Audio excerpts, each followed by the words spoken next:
However, since many have held that the world has existed always and of necessity, and have attempted to demonstrate this, it remains for us to present their arguments, so as to show that they do not constitute a necessary demonstration of the world's eternity.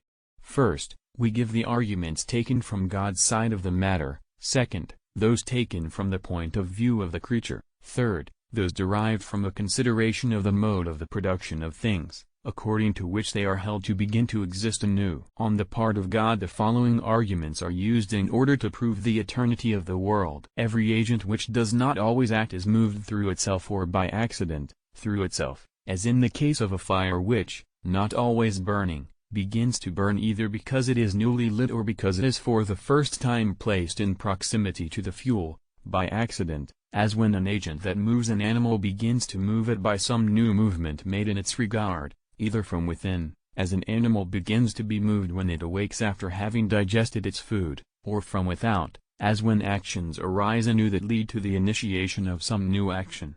Now, God is moved neither through himself nor by accident, as we proved in Book I of this work.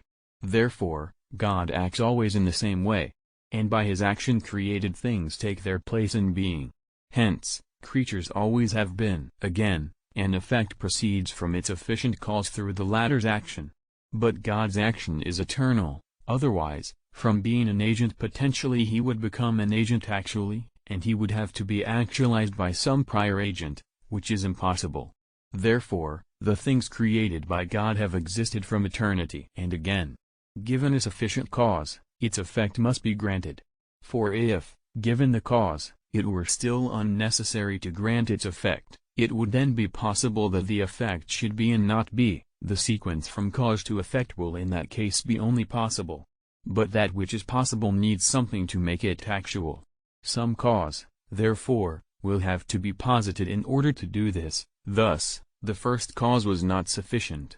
God, however, is the sufficient cause of the production of creatures; otherwise, he would not be a cause, rather, he would be in potentiality to a cause, since in that case he would become a cause by the addition of something. But this is clearly impossible. Since, then, God has existed from eternity, it seems to follow necessarily that the creature also has existed from eternity. Also, a voluntary agent delays in carrying out its intention only because of something expected but not yet present, and this sometimes is in the agent itself, as when complete competency to do something, or the removal of an impediment to one's power, is waited for, while sometimes this anticipated thing is outside the agent, as when one awaits a person in whose presence an action is to be done, or at any event when one looks forward to the presence of an opportune moment that has not yet arrived.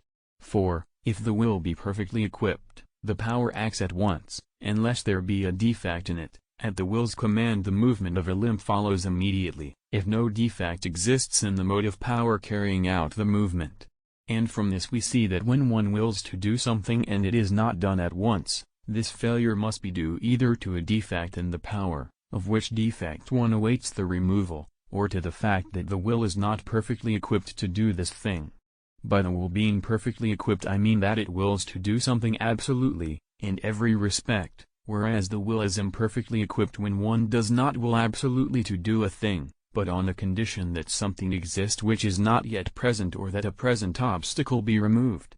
It is certain however, that God has willed from eternity the existence of whatever he now wills to exist, for no new movement of will can possibly accrue to him. Nor could any defect or obstacle stand in the way of his power, nor could anything else be looked for as cause of the universal production of creatures, since nothing besides him is uncreated, as we have proved above. Therefore, it seems necessary to conclude that God brought creatures into being from all eternity. Moreover, an intellectual agent chooses one thing in preference to another only because of the superiority of the one over the other. But, where there is no difference, there can be no superiority, so that in the absence of difference there is no choice of the one rather than of the other. And on this account, no action will proceed from an agent equally indifferent to each of two alternatives, any more than from matter, for a potentiality of this kind is like that of matter. Now, there can be no difference between non-being and non-being. Therefore, one non-being is not preferable to another non-being. But outside the total universe of created things nothing whatever exists except the divine eternity. In nothingness, however, no difference of moments can possibly be assigned, so that a thing should be made in one moment rather than in another. Nor is there any difference of moments in eternity, the whole of which is, as was shown in Book I, uniform and simple. It therefore follows that God's will is indifferent as concerns the production of the creature throughout all eternity. Accordingly, His will is either that the creature should never be established within His eternity, or that it should always have been so.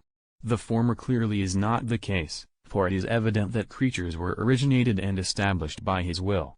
It follows with apparent necessity that the creature has always existed. Furthermore, things directed to an end receive their necessity from that end, especially is this true of things done voluntarily. Therefore, if the end remains the same, it follows that the things ordered to it remain the same or are produced in the same way, unless there arises a new relation between them and the end. Now, the end of creatures issuing forth from the divine will is the divine goodness, which alone can be the end of the divine will.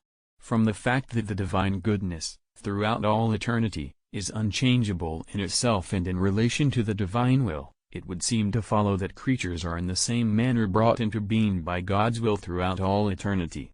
For it cannot be said that some new relation to the end accrued to them, if they are held to have been absolutely non-existent prior to a particular time from which they are supposed to have begun to be. Since the divine goodness is maximally perfect, it is said that all things issued from God on account of His goodness, but not in such a way that something accrued to Him from creatures. Rather, this is said because it is of the essence of goodness to communicate itself as far as possible, and by so doing goodness itself is manifested. Now, since all things partake of God's goodness so far as they have been, the more enduring they are, so much the more do they participate in His goodness. This is why the perpetual being of a species is called the divine being. The divine goodness, however, is infinite, so that it is proper to it to communicate itself in an infinite manner, not in some limited time only. Therefore, it seems to belong to the divine goodness that some created things should have existed from eternity. These, then, are the arguments, taken from God's side of the question, which seem to show that creatures have existed always.